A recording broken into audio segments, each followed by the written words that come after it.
Assalamu alaikum dear students, welcome to online class of physics. I hope all of you will be fine.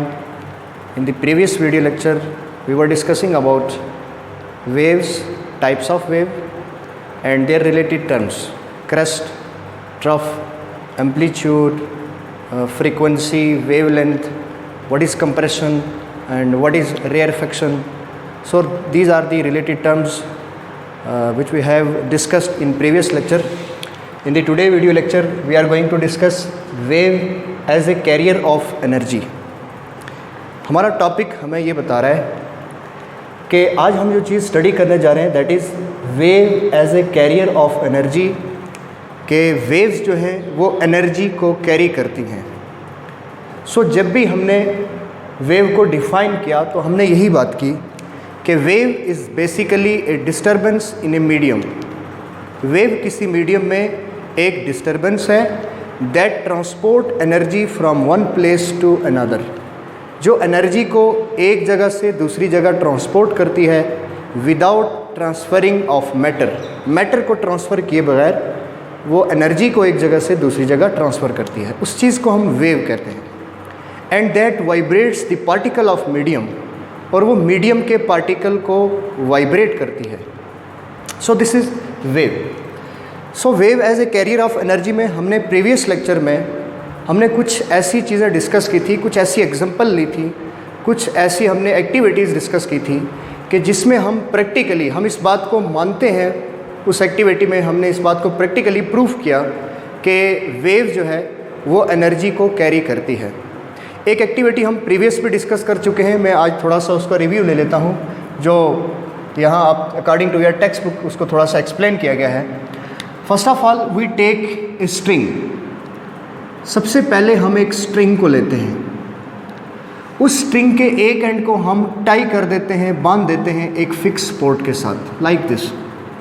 ये आपके पास एक fix port है और इस fix port के साथ आपने इस स्ट्रिंग को ऐसे टाई कर दिया. This is a fixed port.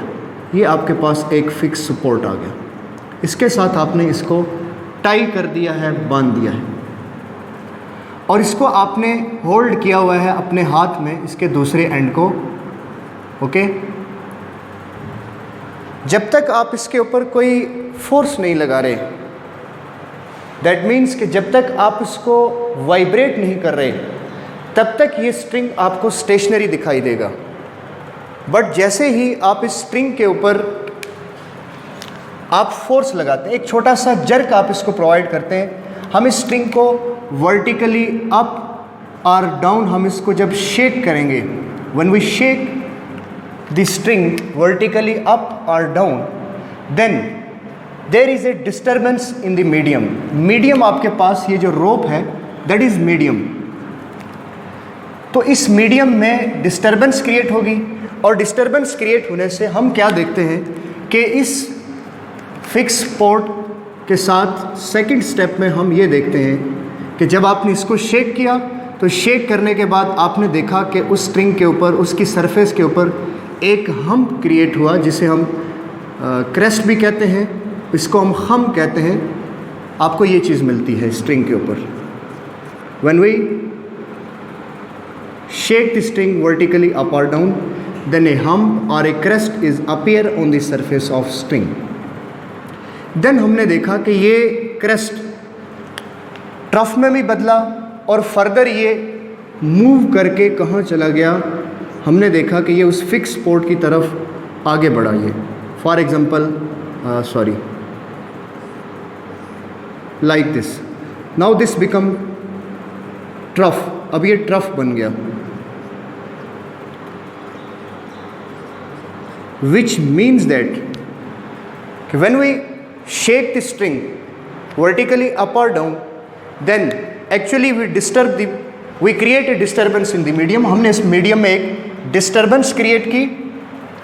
जब आपने इसमें एक डिस्टर्बेंस क्रिएट की, then a crest is appear, a wave is appear on the surface of string which moves towards the fixed port, जिसने मूव किया फिक्स पोर्ट की जानिब.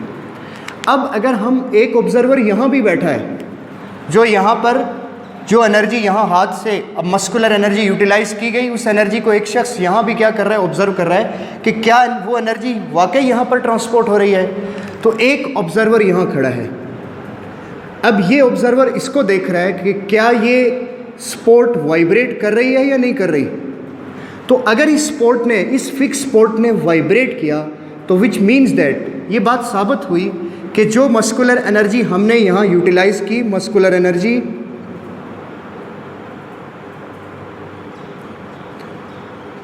जो मस्कुलर एनर्जी हम यहाँ पर यूज़ कर रहे हैं, that is transport to the other end of the string. वो स्ट्रिंग के दूसरे एंड पर क्या हुई, ट्रांसपोर्ट हुई, due to which the fix spot begin to vibrate. ये वाली फिक्स स्पॉट क्या करने लगती है, अब वाइब्रेट करने लगती है, which means that wave as a carrier of energy काम करती है। जो एनर्जी आप यहाँ पर यूटिलाइज कर रहे हैं, उस एनर्जी के बिहाफ पर यहाँ पर ये फिक्स स्पॉट क्या करती है, वाइब्रेट करती है। ये बात क्लियर हो गई। सिमिलरली हमने एक छोटा सा टब लिया, एक हमने ट्रे लिया, उसके अंदर हमने वाटर को ले लिया और वाटर को आपने देखा कि वो बिल्कुल स्टेशनरी है, उसकी सरफेस के ऊपर कोई डिस्टर्बेंस नहीं है। बट जैसे ही आपने एक पेंसिल को उसके अंदर डिप किया तो उसमें डिस्टर्बेंस क्रिएट हुई। डिस्टर्बेंस क्रिएट होने से हमने देखा कि वहाँ पर वाटर की सरफेस पर कुछ ऐसी सर्कुलर फॉर्म में कुछ वेव्स अपीयर हुई, जिन्हें हम रिपल्स कहते हैं। और वो रिपल्स जब मूव करने लगी तो मूव करने के बाद जब वो रिपल्स ऐसे मूव करके आगे बढ़ी, यहाँ पर आपने एक पेंसिल को डिप किया, इसमें वाटर है, और यहाँ पर हमने देखा कि इसकी सरफेस पर इस तरह से वेव बढ़ी। और ये वेव जब ऐसे बढ़ती गई तो यहाँ पर हमने एक कोई पीस ऑफ पेपर ले लिया, एक कॉर्क ले लिया, इसको हम प्रीवियस डिस्कस कर चुके हैं। तो हमने क्या देखा कि ये cork vertically up and down ये क्या कर रहा है, वाइब्रेट कर रहा है। विच मीन्स कि जो डिस्टर्बेंस यहाँ पर क्रिएट हुई, जो एनर्जी यहाँ पर यूटिलाइज़ की, आपने डिप किया पेंसिल को, वो एनर्जी यहाँ पर ट्रांसपोर्ट हुई और आपने उसको प्रैक्टिकली देखा कि ये कार क्या कर रहा है, अप एंड डाउन मूव कर रहा है। Similarly next, according to your book, एक एक्टिविटी को हम डिस्कस करते हैं, जिसके लिए हम एक पॉन्ड लेते हैं, एक तालाब लेते हैं। उस तालाब के अंदर भी आप एक पेबल को गिराते हैं, एक स्टोन फेंकते हैं, आप एक कंकर गिराते हैं। तो सबसे पहले मैं यहाँ पर ये आपको मेंशन कर देता हूँ कि ये आपके पास एक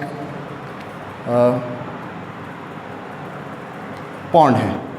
this is a pond of water. When we drop a pebble into it, जब आपने एक छोटा सा पत्थर इसमें फेंक दिया, एक पेबल फेंका, देन व्हाट विल हैपन, क्या होगा, क्या देखते हैं आप? हम ये देखते हैं कि इसकी सरफेस के ऊपर इस तरह की वेव्स अपीयर हुई, like this. Waves are appear on the surface of water, on the surface of pond. ऐसे यहाँ पर वेव्स अपीयर हुई। अगेन आप यहाँ पर कोई चीज़ ले लेते हैं, आप यहाँ पर कोई ऐसे लीफ ले लेते हैं कि ये आपके पास इस पॉन्ड के ऊपर कोई इस तरह के पत्ते पड़े थे। तो हम क्या देखते हैं कि ये लीव्स जो हैं ये यहाँ पर वाइब्रेट कर रहे हैं। जब ये लीव्स वाइब्रेट कर रहे हैं तो विच मीन्स दैट, फिर से वही बात हमें यहाँ पर प्रूव हो रही है कि जो एनर्जी आपने यहाँ यूटिलाइज़ की, डिस्टर्बेंस क्रिएट की, उस एनर्जी को इन वेव्स ने क्या किया, वाटर वेव्स ने ट्रांसपोर्ट किया टू दी अदर एंड। सो यहाँ पर जब ये वाइब्रेट करेंगे, लीव्स वाइब्रेट करेंगे, विच मीन्स दैट कि energy is transport by the waves.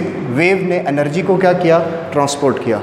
तो इसलिए हम डेफिनेशन करते हैं कि wave is a disturbance in a medium that transport energy from one place to another without transferring of matter, and that vibrate the medium of particle of medium, जो medium के particle को vibrate करती है। Okay, next हम study करेंगे कि जो waves हैं, ये तो हम जस्ट वाटर वेव की बात कर रहे हैं, waves on the surface of string, waves on the surface of helical spring. Similarly हमारे पास माइक्रोवेव हैं, रेडियो वेव हैं एंड एक्स रेज हैं। तो ये सारी वेव्स हैं, ये एनर्जी को एक जगह से दूसरी जगह क्या करती हैं, ट्रांसपोर्ट करती हैं। हमने प्रीवियस लेक्चर में उनको क्लासीफाई किया कि कुछ वेव्स ऐसी होती हैं जिनको मीडियम रिक्वायर्ड होता है और कुछ वेव्स ऐसी होती हैं जिनको मीडियम रिक्वायर्ड नहीं होता। तो microwave, radio wave, X rays, so these are the waves which do not required medium for their propagation, but they also carry energy from one place to another. वो energy को एक जगह से दूसरी जगह कैरी करती हैं. बट ऐसी वेव्स जैसे water waves, waves on the surface of string, waves on the surface of A helical spring, ये वो वेव्स हैं जिनको मीडियम रिक्वायर्ड है. सिमिलरली साउंड वेव, मेरी आवाज़ आप तक पहुंच रही है तो कैसे पहुंच रही है? Through medium, through air. अगर एयर नहीं है इस रूम में, अगर वैक्यूम क्रिएट कर दिया जाए तो जब मैं बात करूंगा तो मेरी आवाज़ आप तक नहीं पहुंचेगी.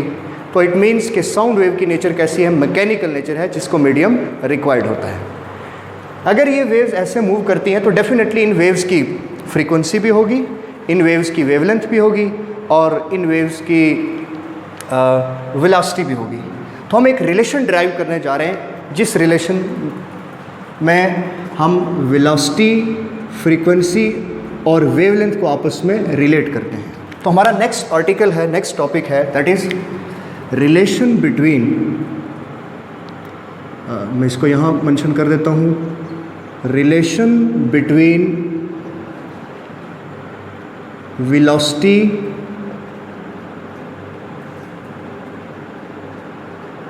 Frequency and wavelength of wave. ये हमारा नेक्स्ट आर्टिकल है, हम इसको प्रूव करेंगे. ये एक बहुत फंडामेंटल इक्वेशन है और बहुत इंपॉर्टेंट इक्वेशन है, V equal to F lambda. What is wave equation? और इस इक्वेशन को हम वेव इक्वेशन भी कहते हैं, वेव इक्वेशन. और ये उमूमन आपको क्वेश्चन पूछा जाता है, 2 मार्क्स का क्वेश्चन भी आपको पूछा जा सकता है, 5 मार्क्स का क्वेश्चन आपको पूछा जा सकता है. Prove that V is equal to F lambda, कि इस इक्वेशन को, इस रिलेशन को प्रूव कीजिए. तो बेटा इस रिलेशन को प्रूव करने के लिए अगर आपको 5 मार्क्स का क्वेश्चन आता है तो हम इसके मार्क्स की डिस्ट्रीब्यूशन करके हम इसको प्रूव करेंगे. तो फर्स्ट वन थिंग मैं डेफिनेशन कर देता हूँ. What is the definition of wave equation? जो हमारा आर्टिकल है, अगर आप आर्टिकल पे गौर कीजिए तो वही इसकी डेफिनेशन है. What is wave equation? Your answer is very simple. The relation between velocity v and frequency f and wavelength lambda of a wave is known as wave equation. किसी वेव की velocity, frequency और wavelength का जो relation है that is called wave equation. So this is definition कि इन 3 चीज़ों के बीच में जो रिलेशन है उसको हम क्या कहते हैं? वेव इक्वेशन कहते हैं. नेक्स्ट हम इसका प्रूफ लेते हैं. प्रूफ. अब प्रूफ में भी आप कुछ थोड़ी सी एक्सप्लेनेशन इसकी देंगे कि wave is basically a disturbance in medium that transport energy from one place to another, that moves from one place to another and has some velocity and has velocity v, and the velocity of that particular wave is defined as velocity is equal to distance upon time, distance upon time, that is v is equal to d upon t. So this is the relation for velocity. Now if the time taken by the wave to travel a distance is equal to its time period, अब wave को definitely एक जगह से दूसरी जगह जाने के लिए, यहाँ से यहाँ इतना डिस्टेंस ट्रैवल करने के लिए जो टाइम कंज्यूम करती है, वो जितना टाइम उसको लगता है, अगर वो टाइम उसके टाइम पीरियड के बराबर है, then this equation can be written as, फिर इस इक्वेशन को हम यूँ लिख सकते हैं. इफ़ द टाइम, इसको नोट कर लेता हूँ यहाँ पर, if the time taken by the wave is equal to its time period,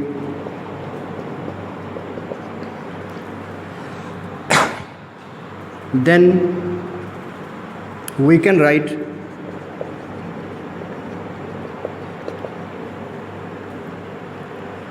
V is equal to lambda by t. I am sorry, आप इसको नोट कर लें।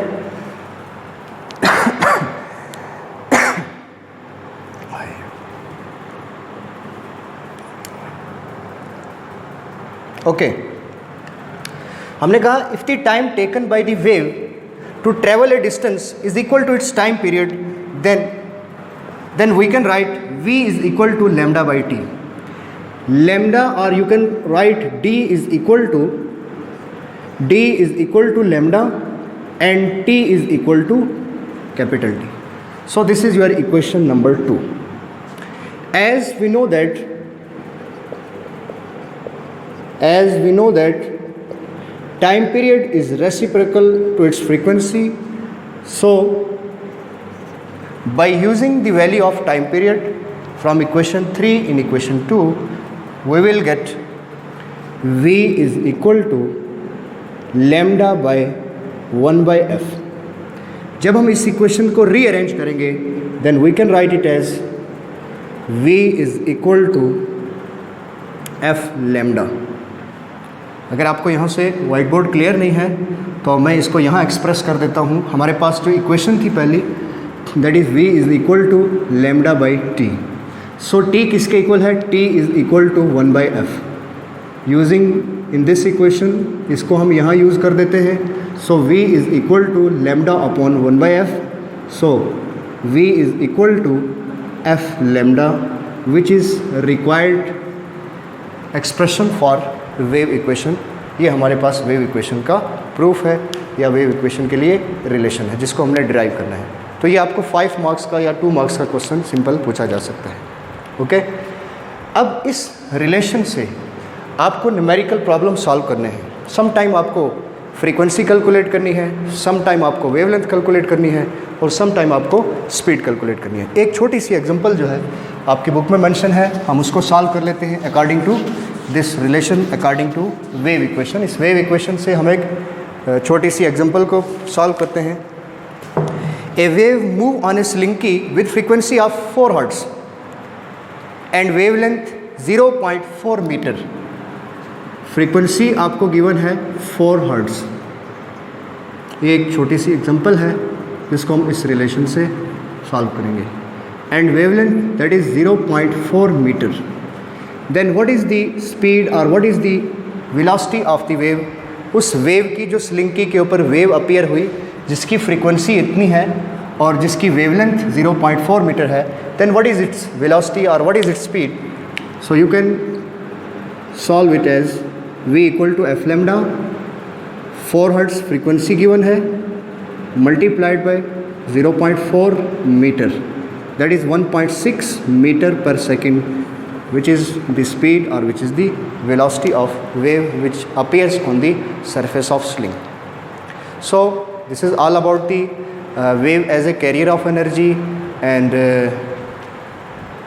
proof of wave equation, that is v equal to f lambda. And in the next video lecture we will discuss about ripple tank. What is ripple tank? What is the experimental arrangement, experimental setup of ripple tank? And through ripple tank, through that experiment, how you can explain reflection, refraction of wave and diffraction of wave. So इसको हम next video lecture में study करेंगे। अपना बहुत सारा ख्याल रखिएगा। अल्लाह हाफिज़।